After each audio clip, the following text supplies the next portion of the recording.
Another episode of Flipping Houses for Rookies. So nowadays it's huh? Oh man. We're Sit down, folks. Strap in, folks. Here it comes. Episode number 288. 288 episodes. Whew, it's been a stretch, huh? Oh man. Today's title is Why Most Creative Real Estate Entrepreneurs Aren't Happy.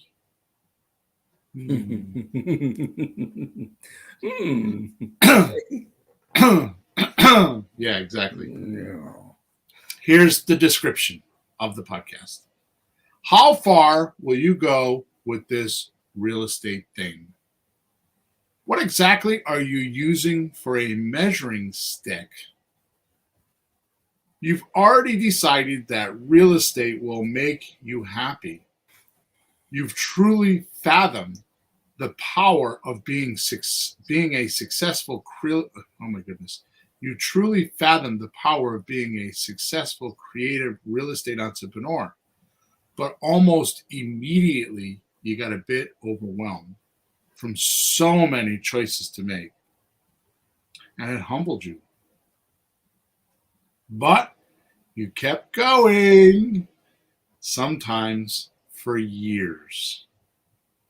So how do you actually measure your pursuit of happiness in the real estate business or anywhere else for that fact? Here's a real eye-opener. A recent poll found that only about 14% of all American adults say they are not very happy, or they are very happy. 14% say they are very happy. 14. Why is this? Or how can you change it effortlessly and embrace everything life feeds you on a daily basis? In this single podcast, we will plan to part the skies and shed some needed light on how you can gain total happiness, especially in your real estate career. In fact, we will show you when you are chasing happiness, where to look. And if you don't know these simple rules, I would venture to say you may never find happiness. Damn. Yeah. Woo!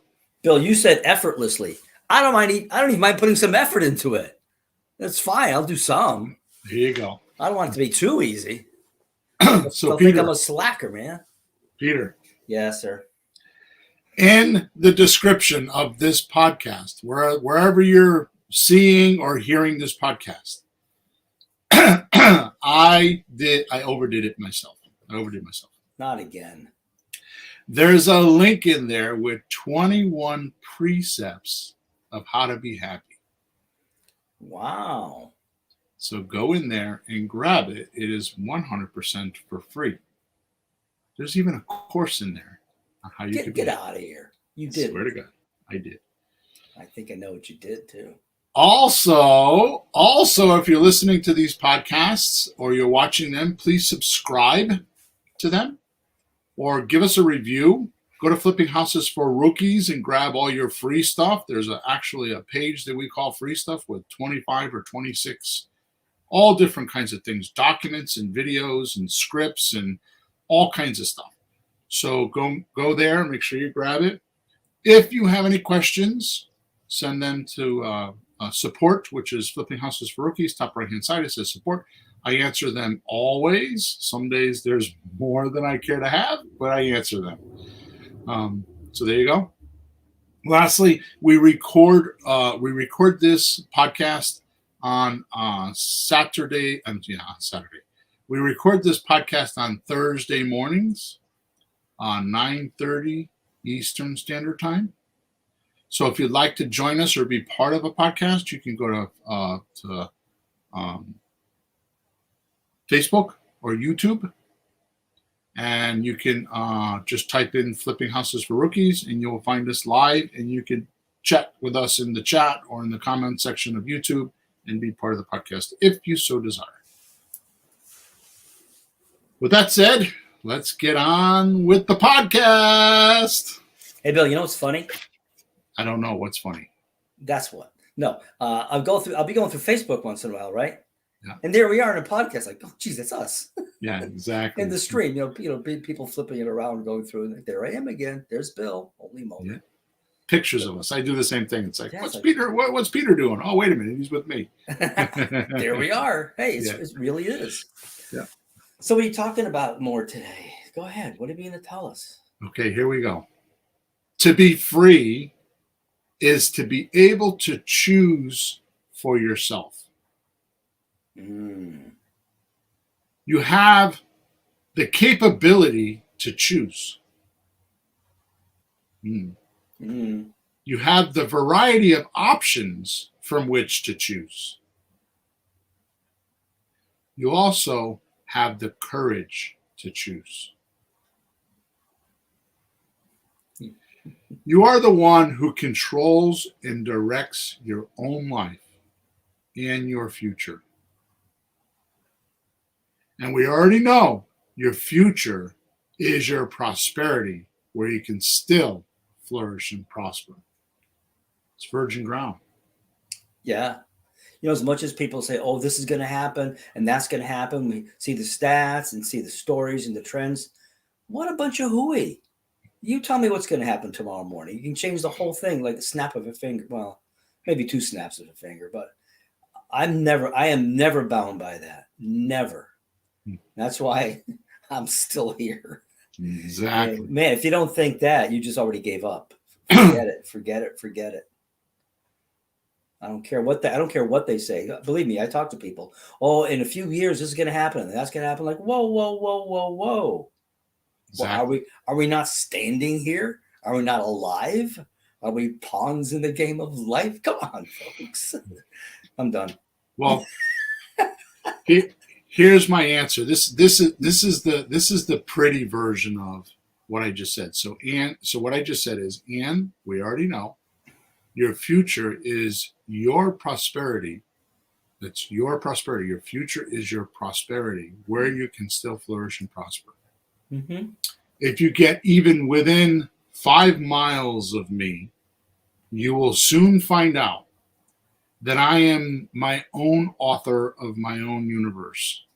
I do not have other offers. My autonomy, or my ability to be on my own island, is something that I worked on for 58 years. And I used to think that it was a problem, and recently I have found no, just the opposite. Geez, Bill, what were you trying to fit in? You? That's funny. Freedom is the lack of obstacles. Freedom is the lack of obstacles without being a slave to someone or something else. Freedom is the presence of control. In other words, your own master. Let's talk about what Dr. Benjamin Hardy says in his book, Gap and Gain. Freedom from is objective and external. You have objective freedom if you live in a free place. For example, an elephant out in the wild may have more external freedom than an elephant living in the zoo.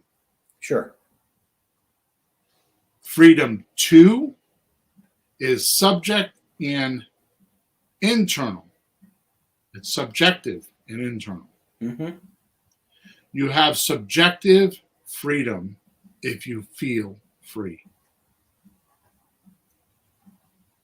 These build on top of each other. Freedom from means you've removed the external obstacles. Freedom 2 asks, okay, what will you do now? Right. So what happens with me is, to be honest with you, I'm a little fed up. If you haven't been on my email list, I will tell you that I'm fed up. I've made a huge mistake in my career that I'm trying to right. I will actually go to one of my books. So here, I wasn't planning on doing this, so give me 1 second. Here's what I have created. Because I give so much of my materials away for free, and because I'm so liberal with my information, I have figured out over a long journey, and I have taken it in the face, if you would, kicked in the teeth type of thing, that my clients are not emotionally invested because they got it for free. Is that a little bit of taking it for granted? Yeah. They don't perceive anything that we talk about to be valuable. Or if they perceive it to be valuable, not enough where they would drag their ass over hot coals to get it. So maybe they could, well, I'll do it later. It'll still be there later if I want it. Exactly. They're always there. They're always there. We did 287 podcasts. I have plenty to do. Yeah. Right? Yeah. Which, by the way, because of that, results are extremely decreased or non-existent because they weren't emotionally involved and they don't believe that what we have is valuable. Yeah. I will tell you arrogantly, and I really don't want to say this, but it is how I feel. At 58 years old, you know, Peter, that I've been involved in a lot of groups, a lot of all kinds of groups. I mean, business groups and groups at church, and I'm a big like to help type of a guy. Yep, you are. And you know that because you've known me for 25 plus years, right? Yeah, and we're doing some of those things together, helping free, our own, put our own money in or whatever. We do that.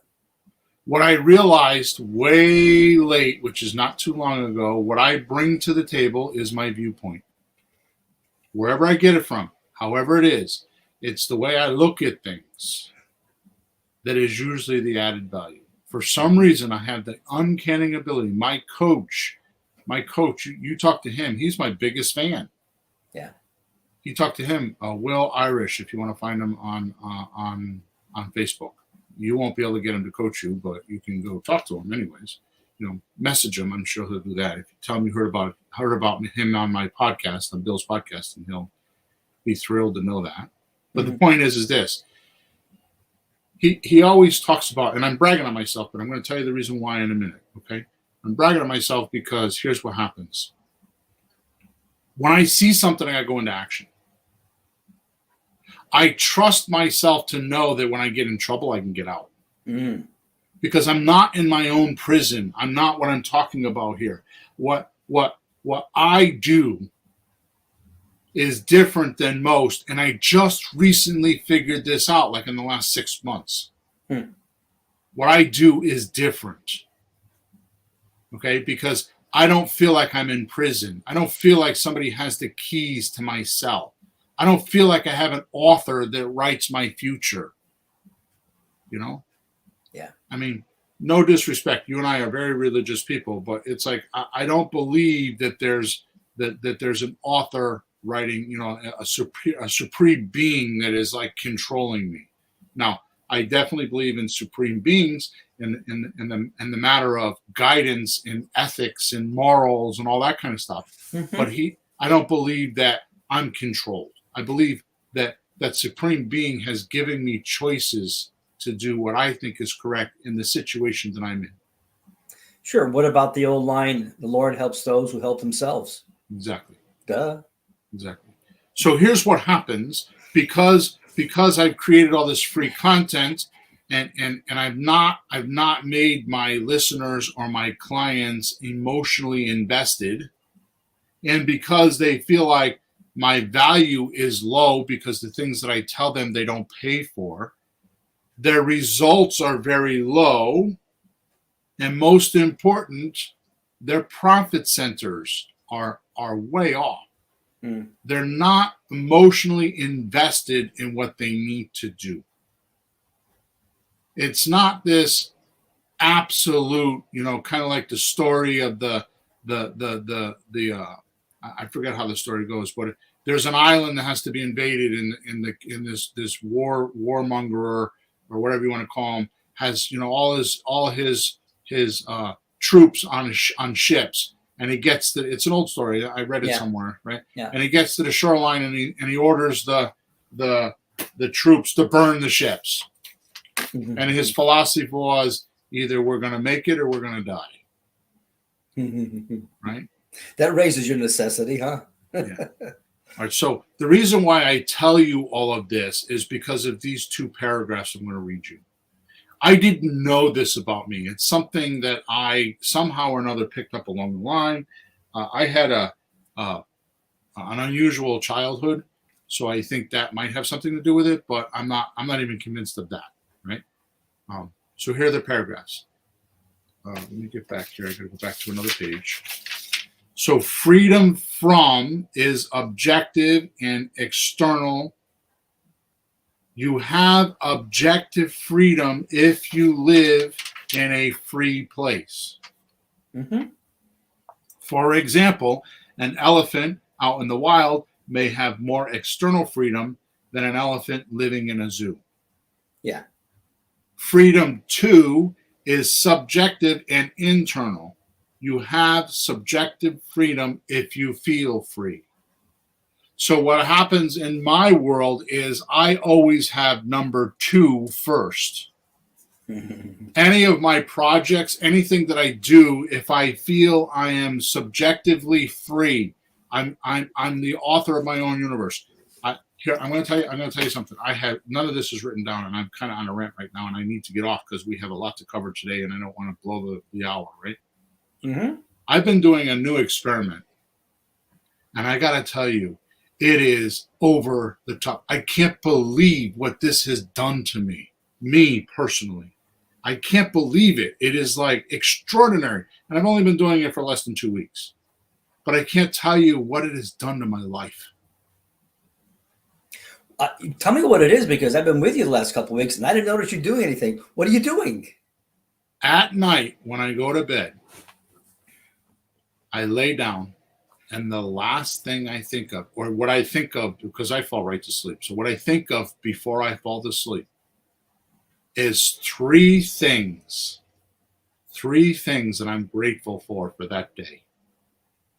Wow. And I found myself sleeping better. I find myself waking up in the morning and like, oh, wow, I'm excited for another day. I find myself midday thinking to myself, have I created anything I'm grateful for yet today? And I change my course of my schedule or my viewpoint or my way I'm doing things for the rest of the day, so I have something to be grateful for. Now, last week we talked about this, and not last week, and well, it's last week for us, but episode number 287 at the end, we talked about gratitude.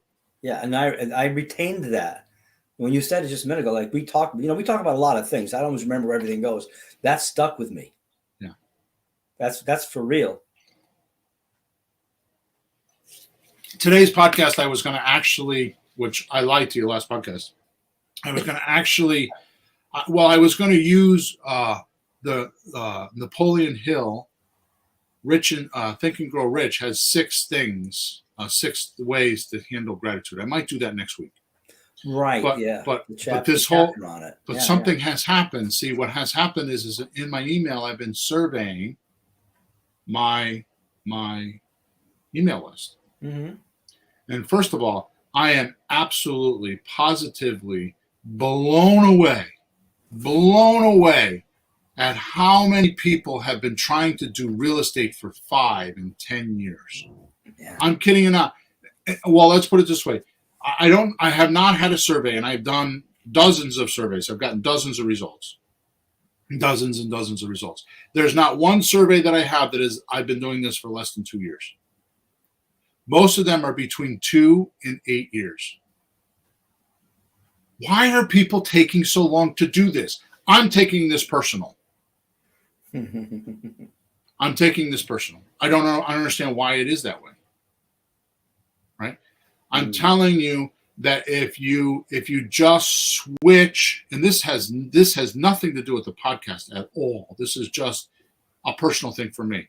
Freedom is subjective and internal. When you decide you are free in your own mind and that you have the ability to change your own universe and change your future and know that your future is your prosperity and you are the author of that future,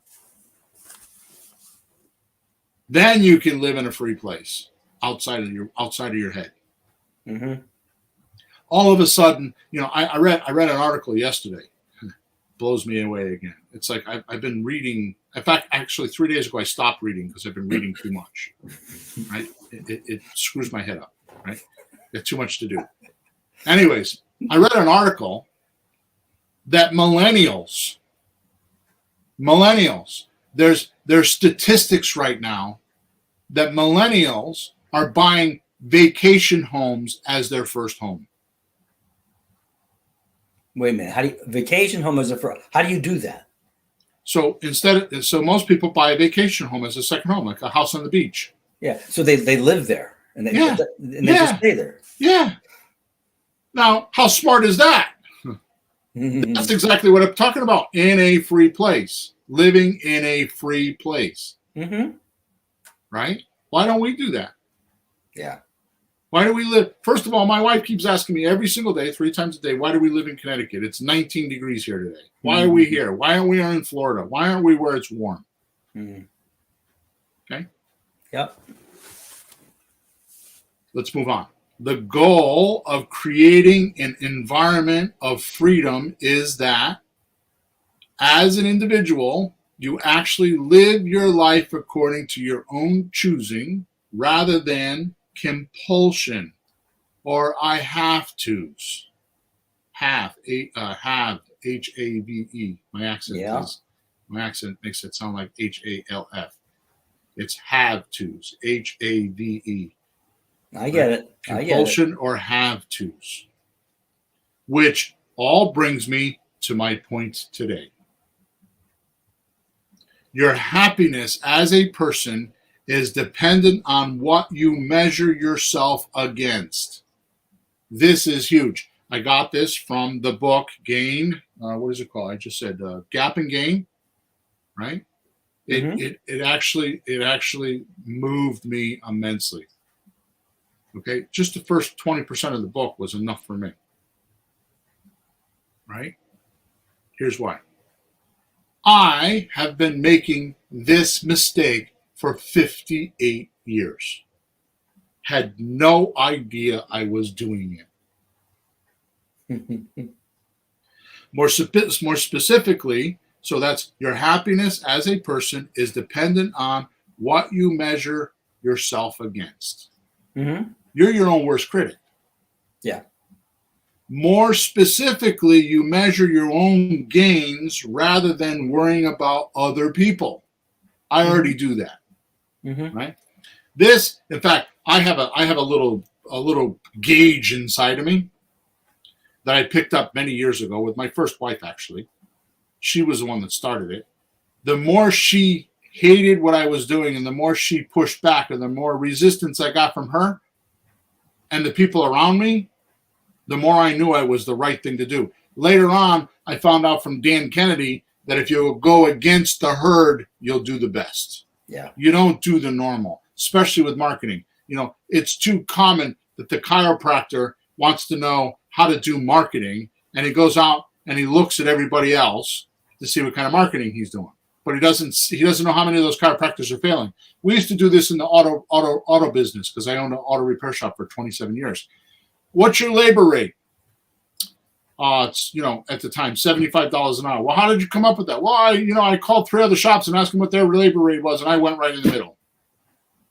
But do you know if those other repair shops are making money at that labor rate? Yeah. Right? So don't follow the herd.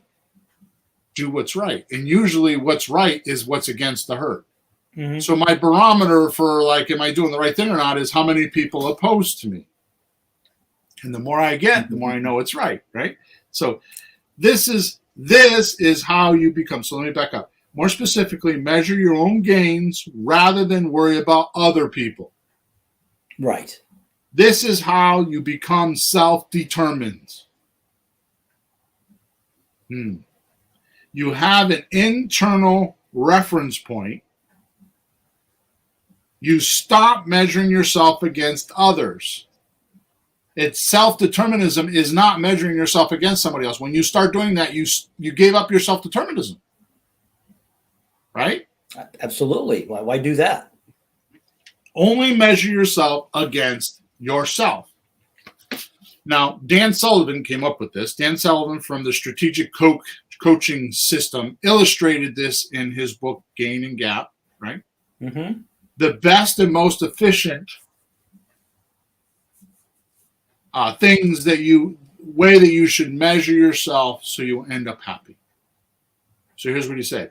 Okay. I'm going to paint a picture for you in your mind, okay? Sure. Think of 3 circles stacked on top of each other. Mm-hmm. Top, middle, bottom. Yep. Okay? With the top circle being your ideal outcome.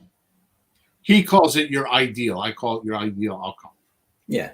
The next circle down is your achievements. Mm. And the circle at the bottom is where you started from. Okay. Okay, so it's going from the bottom up, where you started, then your achievements, and then your ideal outcome. Where do you want to be? Right. An example of these 3, is ideal outcome, achieve, start, like I just said. Okay, so let's say the start is where you were 90 days ago as an adventure. The achieve is what you've actually attained or fulfilled over the last 90 days. Sure. The ideal outcome is where you wish for going or wish you were. Yeah, that's where you wanted to get. That's your target where you wanted to hit. And then you're going to see how close you got. Yeah. So the ideal outcome is where you wish you were.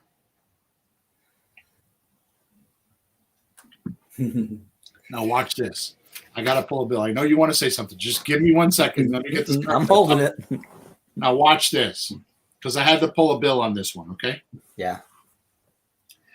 So you started somewhere 90 days ago. You had this ideal outcome that you were heading for. Now it's 90 days later, and you're looking at, here's where I am right now. Yeah. Okay, now watch this.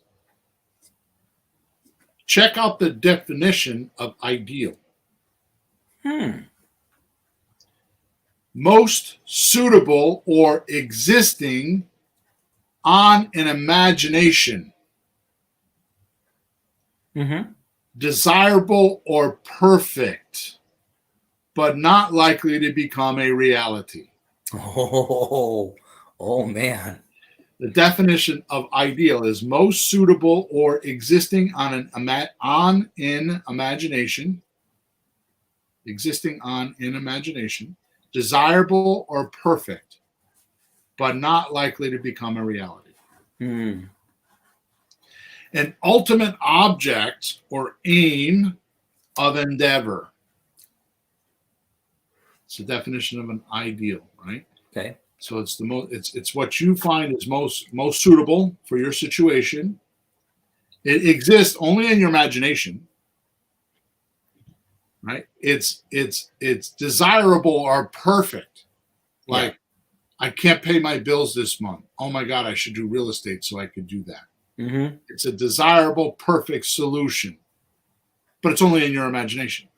Right. And a little piece of that said, you probably ain't going to make it because it's like way, way, way at the top. But some other parts of that are like, no, that's a good thing. You should do it. So it's somewhere between you're going to make it and you probably won't. but not likely to become reality. An ultimate object or aim of endeavor. So it's the ultimate, like it's the perfect stop.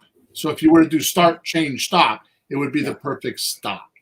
The perfect ending to the story. And why not go for it? I mean, why aim low? Well, I think there's a trick to that. What I was trying to say, it's not a big thing, But obviously, if you aim too high, you're going to disappoint yourself. If you aim too low, you're not going to get very far. So you'll keep talking, I'm sure, but that's going to be part of the equation here. Like, what do you aim for, right? So this is this rhetoric, and I don't mean that as a derogatory, but this words that you're saying are Grant Cardone's 10x rule talk. Oh, I thought that before him. It's, these are what would go through a lot of people's heads probably, but he says that too, huh? Yeah. So now pay attention to this. Uh-huh. Happiness is in the achievement category. So happiness is in the achievement category. Right. It's those obstacles you overcome in knowing you are making progress towards the ideal scene. It's not hitting the ideal outcome. It's the obstacles that you overcome. Now go back to what I said at the beginning of the podcast, which is why I wrote this podcast, because of what my experience has been in the last couple of weeks. What am I grateful for today? What 3 things am I grateful for today? And it's going to make you clarify in your mind the happiness. Happiness is achieved. Happiness is in the achieved category, the middle circle. Yeah. It's those obstacles you overcome in knowing you are making progress towards the ideal outcome, which is the top one, right? Mm-hmm. Happiness is not in hitting the outcome. No, people think that, and you and I have both read some of the same materials and books, and what you're saying is something I've run into too. And I was actually explaining it to one of my high school students yesterday. But it's like, the guy who wins the Super Bowl, right? He wakes up next morning like, oh, what do I do now? Exactly. I won. And I will tell you something, Peter. Another thing that I do that I know we have talked about, but it's been a while, is when I can't hit a goal. Like I have a goal and I'm trying to hit it. Yep. I learned this some years ago. Here's what I do. I either make a bigger goal or I make a goal beyond that. Like, I want to retire. Well, why do I want to retire? It's like I can't retire. Which, by the way, I did that in 2014. I retired. Yeah. It lasted for a year. Okay. Number one. Number 2, I want to retire. Why can't I retire?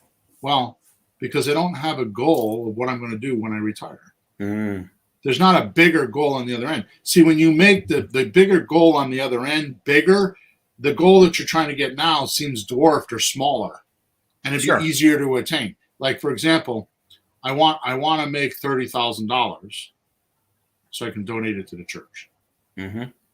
So the first goal is making $30,000. The bigger goal is donating $30,000 to the church.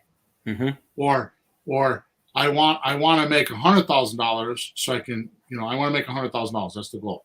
And then the bigger goal is to pay off my daughter's mortgage. That sounds like a really good reason to have the goal. That's what the goal is for, right? That too. That sounds like a really good purpose for it. Right. But it's a bigger goal. Like, for example, I wrote, and maybe I'll read it next week. I was going to do it this week, but I wrote like, what are my goals? What are my goals? Right. And they're not what you think. It's the first time I've ever done this. No. The way I wrote them. Okay. The way I know you work on those things. You have 90-day goals usually.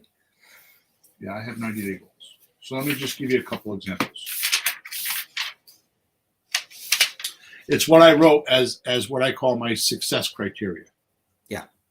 Like, for example, I wake up every morning and I ask myself, what would I like to do today?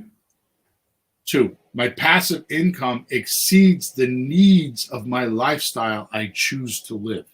If I want to take 4 months off, I choose to do that. So does my passive income allow me to live that lifestyle?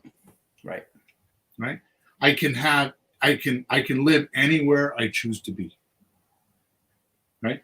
I am working on projects that affect me and allow me to do my best work for best results.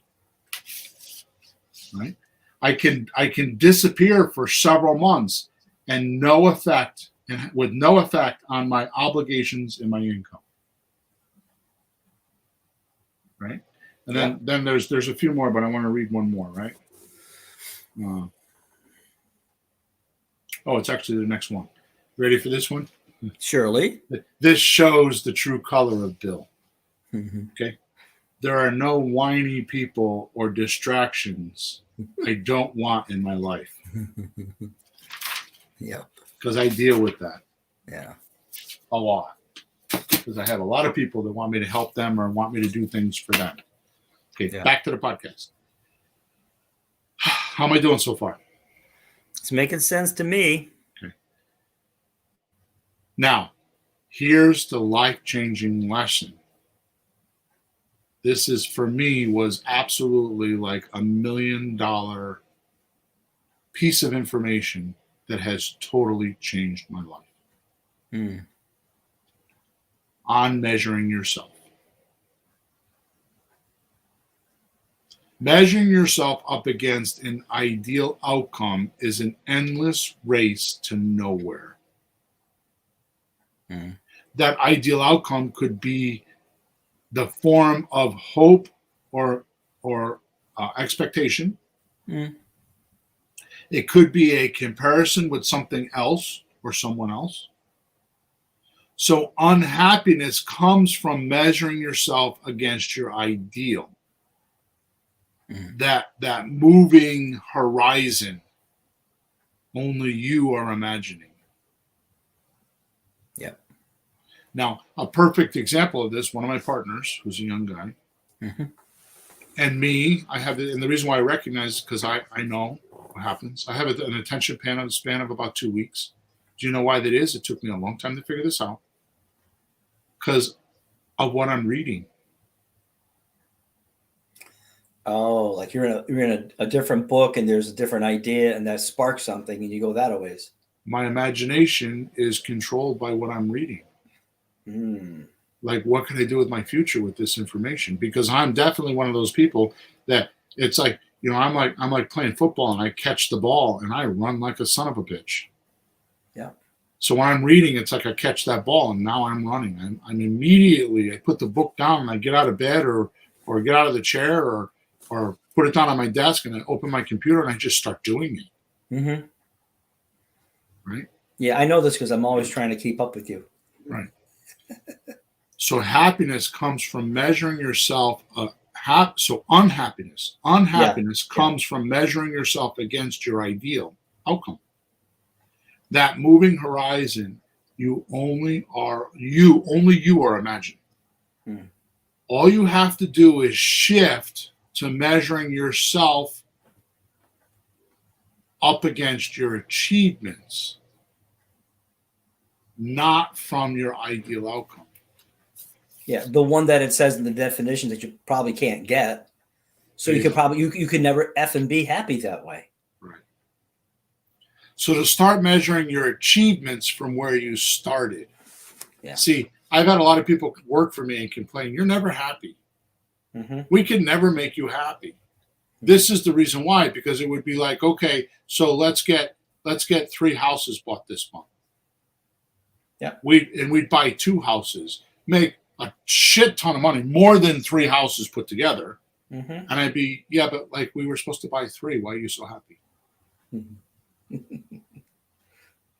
And you stopped doing that now. You're not doing that anymore. That's gone, right? I haven't been for the last couple of weeks. Yes. Yeah, you actually. I have noticed you've been happier. Like first thing in the morning, Peter, how you doing? You actually, Bill, folks, he really is happier lately.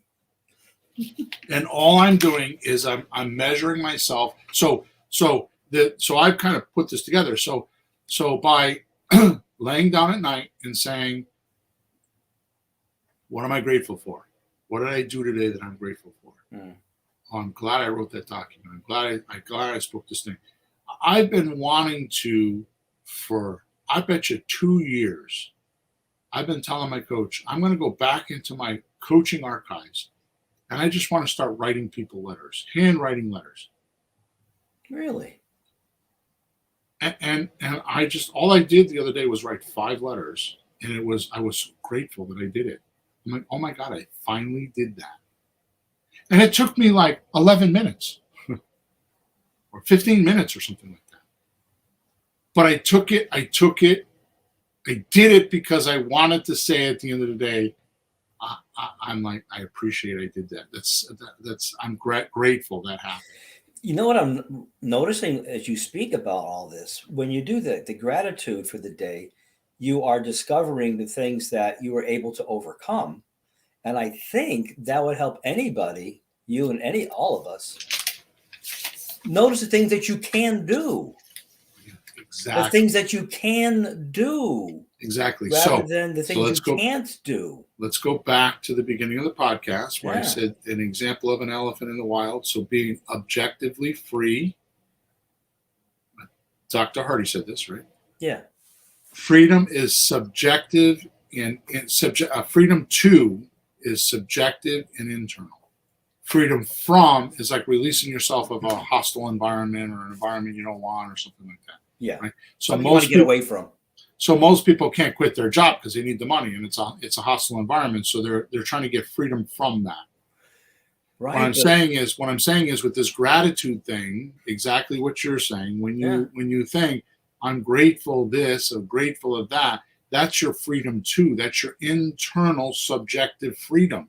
Like, oh, and I have noticed, I get this on a couple nights, most of them actually. I get this warm, tingly feeling. It's like, wow, what was that? It's so serene. Yeah. It's incredible. And this is not something I like read in a book or something. It's just something that I kind of like pieced together. It totally sounds like pieces. I recognize pieces of that because I've run into the same things, but the way you put it together, everybody has to put their pieces together in a way that makes sense to them. So this may make no sense to some people listening, and I'm sorry for that if that's the case, but it make amazing sense to people otherwise. Matter of fact, I had a friend, you'll know her, I'll tell you later, worked at the church, and she'd be helping people with problems, and they would give her all the problems. She'd look at them and say, okay, well, what can you do? Well, they can't. So she'd go, okay, what can you do? She kept asking that, Bill, until they went, well, I could do that. And they would shift because they started focusing on what they can do, what obstacle they could overcome. And you could see the shift in their eye. It was amazing. And the happiness is overcoming that obstacle. That's it. And it was just amazing. And Kiyosaki wrote this in his book. I want to go back to what I was talking about because I don't think I illustrated a good example. So Kiyosaki wrote, I think it's either in Rich Dad Poor Dad or Cash Flow Quadrant. I don't remember which one. Mm-hmm. He talks about if you have money problems, go find someone and help them with their money problems. Mm-hmm. I did that and raised $750,000 for a church in 4 months because I did that. Yeah. All I did is I was thinking to myself, at the time I was having some money trouble. Mm-hmm. I had all this debt and all this stuff was going on. It was all this weirdness, right? Yep. I'm like, how can I handle this? Oh, well, I have money problems. I should go find other people that have money problems and help them. Mm-hmm. And then when I got all done, I would say to them, well, why don't you donate something to the church? And my buddy Steve and I, you know who I'm talking about, we raised $750,000 for the church. So when I say the goal is bigger, so like the thing that really, really, really, really kind of quirks me is if you want to buy a house, you want to learn real estate, then go find someone that needs help with their real estate, which is what I named inappropriately because it didn't do good with it, is my reluctant buyer kit. Oh. Because you're being a reluctant buyer. You're going in the house and you're being a customer service agent. You're going in the house and you're saying to the seller, I want to help you sell your house. And oh yeah, by the way, this is the first time I've done this, so I need your help to be able to learn how to do this. So what I'm getting out of this is my education. What you're getting out of this is my ability to help you. Yeah. And I'm going to tell you right now, the coaching students, because I've coached a lot of students. In fact, if you notice in my emails, I've changed my name. It's not Bill the Dealmaker anymore. I've been putting on the bottom of my emails under my signature, Bill Hawthorne, and then underneath it, I put Real Estate Millionaire Maker. I did see that. Okay, because that's what my purpose is right now. My purpose is not to sell you my courses anymore or sell you anything. My purpose is to sell you on the idea that you can apply this, you could do this, and here's how. Mm-hmm. Right? Because it can be done. Right? That's my value. My value is I'm going to be the one. And you know this. I've had Ron LeGrand students. I've had Kiyosaki students. I've had many Van Merrill students that pay $30,000, $40,000, $50,000 to these people, and they come to me and say, "How do I do it?" And then they buy properties with me. Yeah, and they don't spend $30,000, $40,000. Not even close. Nope. Not even close. Nope. Not even a tenth of that. Nope. Okay, so what I'm saying is that here we go. I'm just going to keep reading. Okay. Mm-hmm.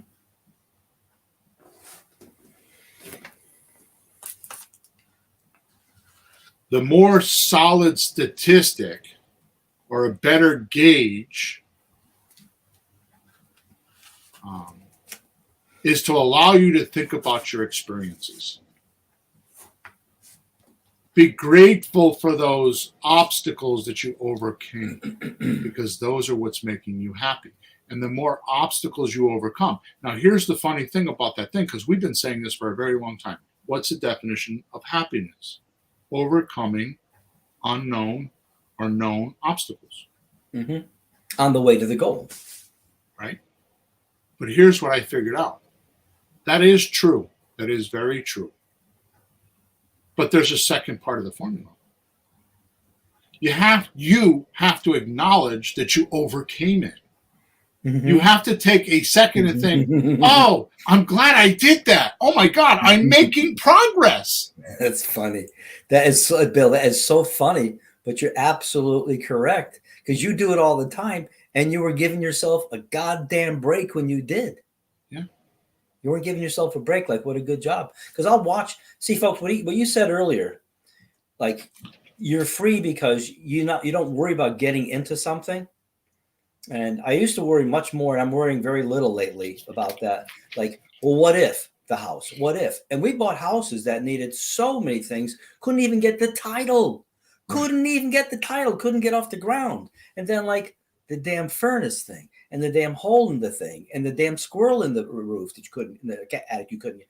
One after the other. But you never worry about that because you know I'll be able to figure it out. Quote, in your head, there's words that go, oh, I can figure that out, or I can figure out whatever comes up. And I'm like that with a lot of things. I'm getting better at that with whatever, because I have found that if I need help, I can find somebody that can help me. Exactly. That's the who stuff. That's the who stuff. And I saw some things last year with the who's, you know. What you just said, I'm going through that myself. What you just said, of course, I talk about Dr. Maltz in the psycho-cybernetics. Okay. And I talk about L. Ron Hubbard with Dianetics. Mm-hmm. I think L. Ron Hubbard said it in Dianetics. I'm not 100% sure, but I think he said it in Dianetics. I might know because I read that too, of course. What? You become what you resist. Oh, it's somewhere. If it's not there, yeah, he did say that. You become what you resist. That's like. So if you're resisting having debt, you become more in debt. If you're resisting not buying a house, you don't buy a house. And what I'm trying to do is I'm trying to get you to look at your mind, in your mind every day and say, I'm grateful I did this. You're not resisting it now. Yeah. I'm grateful that I had to pay that $1,000 bill that I didn't want to pay because now it's over. Mm-hmm. Grateful you had the money to do it. Right. You know? Well, I always get bills only when I have the money to do it. I get a bunch of money, then a couple of things show up, but I can handle it then, you know? I got a broken dishwasher drain that's got to get fixed in the ground outside my house. Thank God it's only a few feet, not like the lady's got to go down the house, around the house, and in the back. But exactly. I got money to fix that. It's like, oh, good. Then we'll have to call these guys over here to drain it out. Stop having water on the damn my new floor seeping through my click tile. Come on. But it's like, fine. It's fine. I can do it. It's not a problem. So when you're doing the right, I got all that. So when you're doing the right measurement, you're not measuring up against your, well, I'm going to just keep reading. So, it allows you to live within your own experiences now. It allows you to appreciate where you are and the obstacles you had to overcome to get here. Mm. If you focus on what you lack, you lose what you have. Yep. If you focus on what you have, you gain what you lack. Okay. I had to think about the second half of that. Yeah. If you focus on what you lack, you lose what you have. If you focus on what you have, you gain what you lack. Thank you, Greg McKeown, for those amazing words. Mm-hmm. Ideal outcomes are meant to provide direction, motivation, and meaning to our lives. They are not the measuring stick.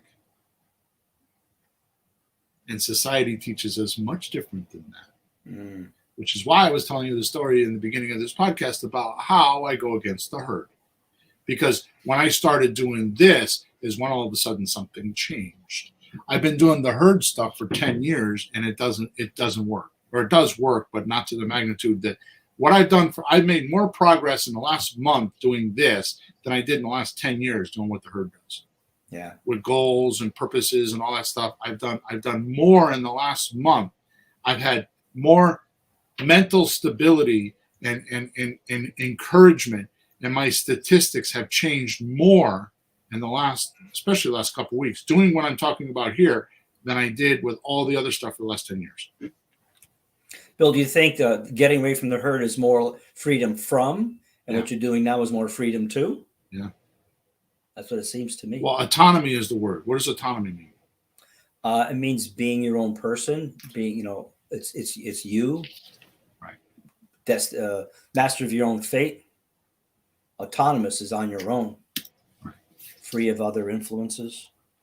So autonomy is the quality or state of being self-governed, especially the right of self-governing. The territory was granted autonomy, self-direction, freedom, and especially moral independence, personal autonomy, self-governing state.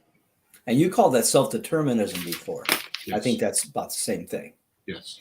It's not like, well, my parents want me to do this. My wife thinks I should do that. The boss said this. The neighbors think like, whoa. Those are all moving targets. By the way, when you have that, that means that your father, your brother, and all the examples you just used are measuring you off of their ideal. Yeah. Your mother wants you to be a lawyer. That's her ideal. Mm-hmm. It's a moving target. It's not, and she's not giving you credit for the achievement of, oh my God, he's in college and he's studying to be an engineer. Yep. Instead, she's measuring you off of, oh, I want you to be a lawyer, so you're no good to me. You're in college for engineer. I'm not paying for that. I'm not supporting that. I want you to be a lawyer. It's her ideal. It's a moving target. It's a horizon that keeps. I mean, what is the definition of a horizon? Well, that's the thing that you can never get at because it keeps moving as the earth goes. Right. So horizon, let me. Yeah, as you're typing that, I have a funny example in my educational sphere of music. Somebody will call me and say, hey, I want my kid to learn how to play the guitar. I said, yeah, whose idea is that? Oh, mine. I never played when I was a kid. So good, you're getting the lessons. And I made the father take the lessons. Right. It was his idea. You get it. Then you can teach your kid. He lasted 6 months. But yeah, your idea is your idea. What's the other kid? The other person's idea. So here's the definition of horizon: the line at which the Earth's surface and sky appear to meet. Mm-hmm. Definition number 2, right, is the limit of a person's mental perception, experience, or interest. So what's the point is, it's always over there. You're never going to get there because as you walk towards it, it's over there further. It's like it's still going to be this. The earth keeps moving, and if you're like I am, you keep reading and keep learning. Your mental. Here's one thing, and then we need to get out of here. Here's one thing that I talked about some time ago. When you come on to Bill's planet, if you actually come on to Bill's planet and just pay attention just a little bit, I have the expectation of stretching your mind about ideas with real estate. Mm-hmm. Here's what happens when you stretch something.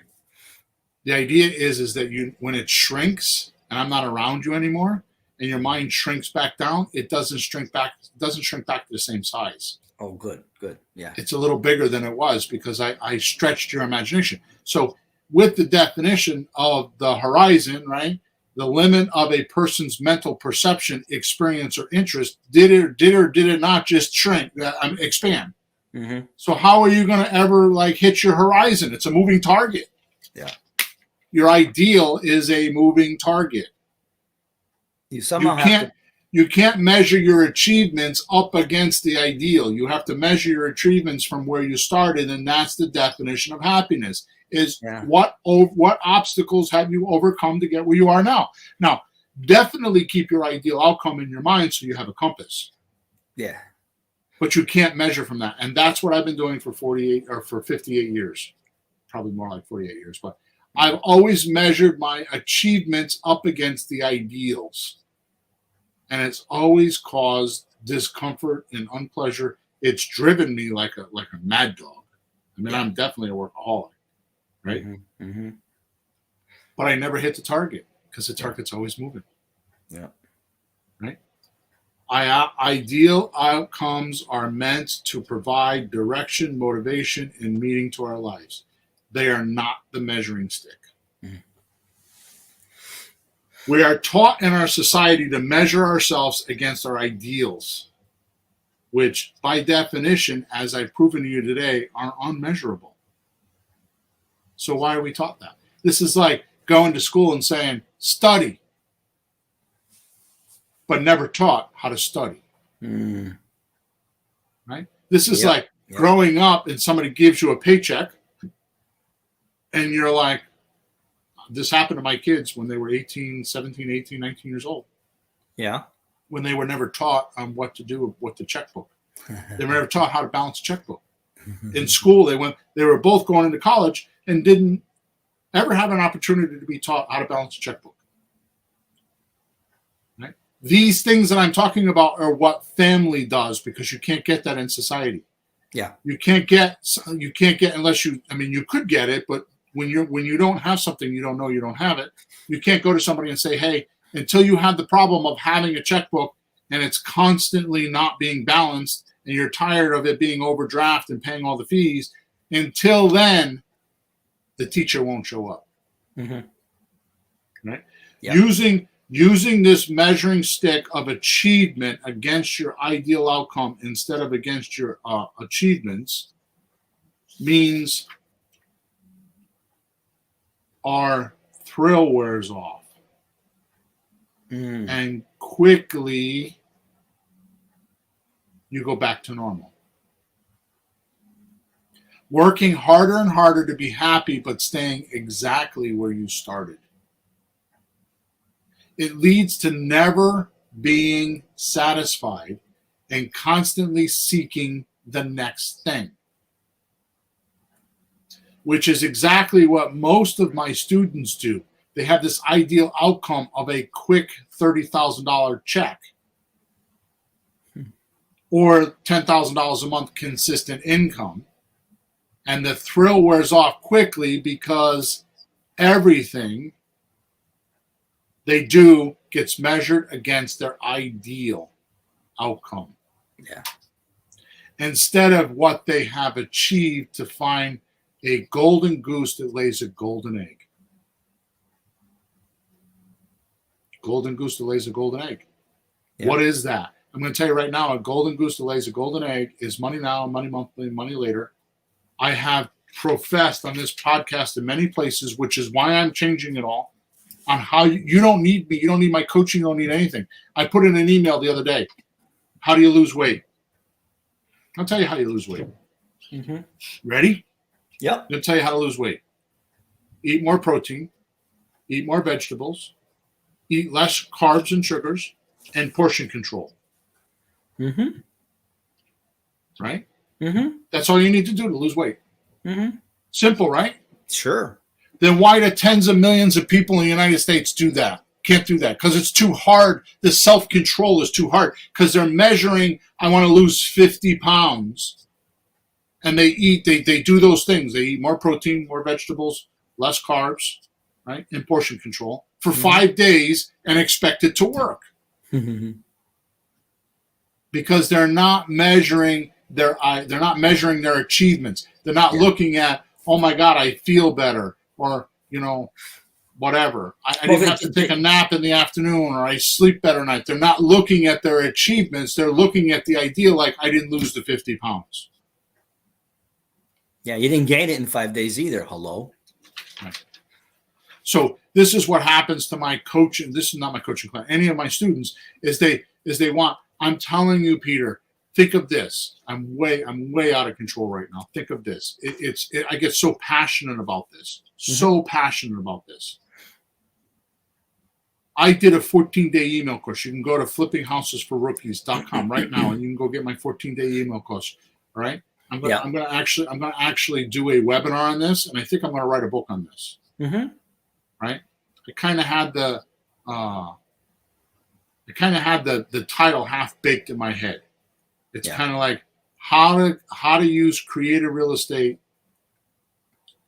to do more in your future than in the past, type of thing, right? So here's my point. Just with what I taught you on slot deals, forget about slot deals, rent-to-own deals.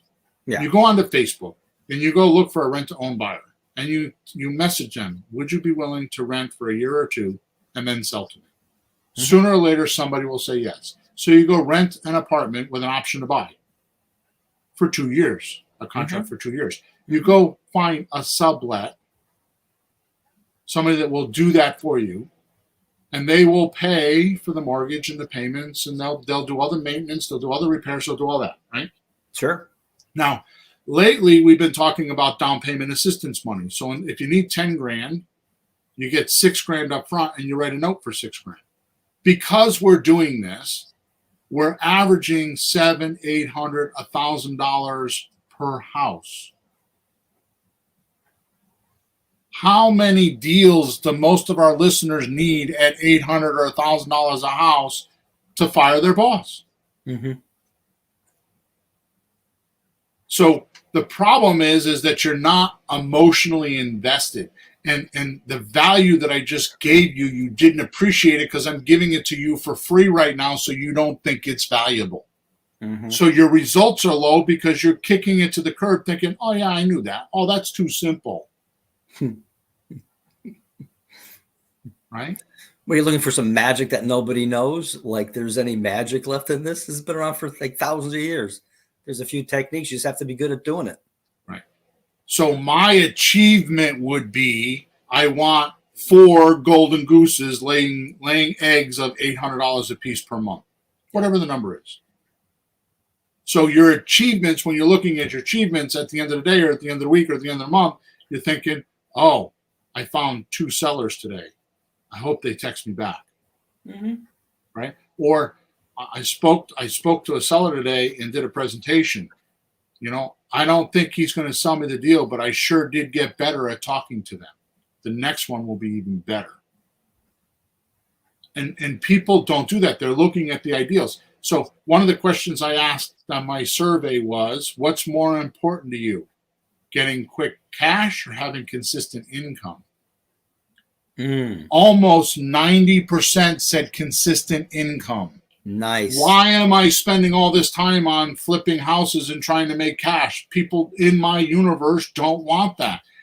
The golden goose is your ticket out. It's consistency. It's when you make what we call the trifecta: money now, money monthly, money later on your transactions. And you don't have to be a genius to do it. If you rented an apartment somewhere or rented a place to live in the past, you're about 85% of the way there, maybe 90% of the way there of knowing how to do it. You're making it more confusing in your own head because of this measurement of you're measuring yourself against the ideal instead of your achievements. You're measuring the wrong thing. So what happens is if it doesn't work, just like the diet, if it doesn't work in 5 days, you're jumping onto a new shiny thing.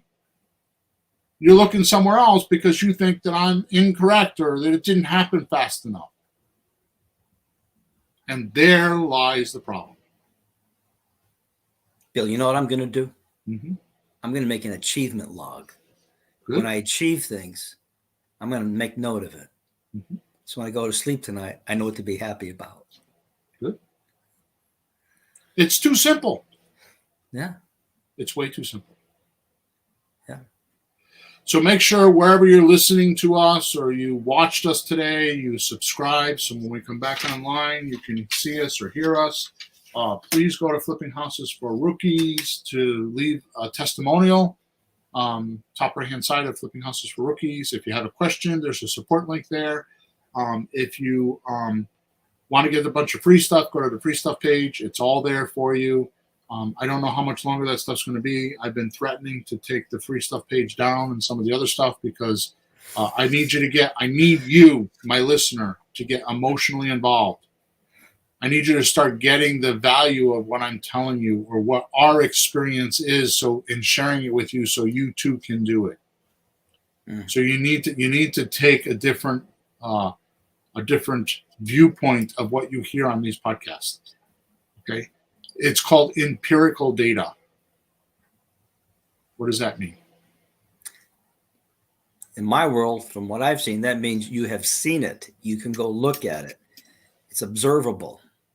It proves itself when you see it. Right. Did I get it right? I got it right again. Mm-hmm.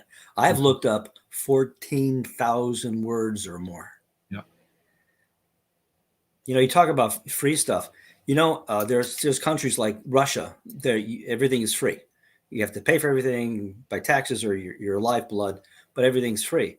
But they have terrible production problems. So they go to school for free. So how valuable is it to them? Right. I've had some of my students. One's going to Harvard. One isn't Harvard, just graduated. One is going to New Hampshire. One's going to maybe Cornell. They're paying a lot of money for that. I think they'll be appreciative of that and grateful of that and probably use it. Yep. You know?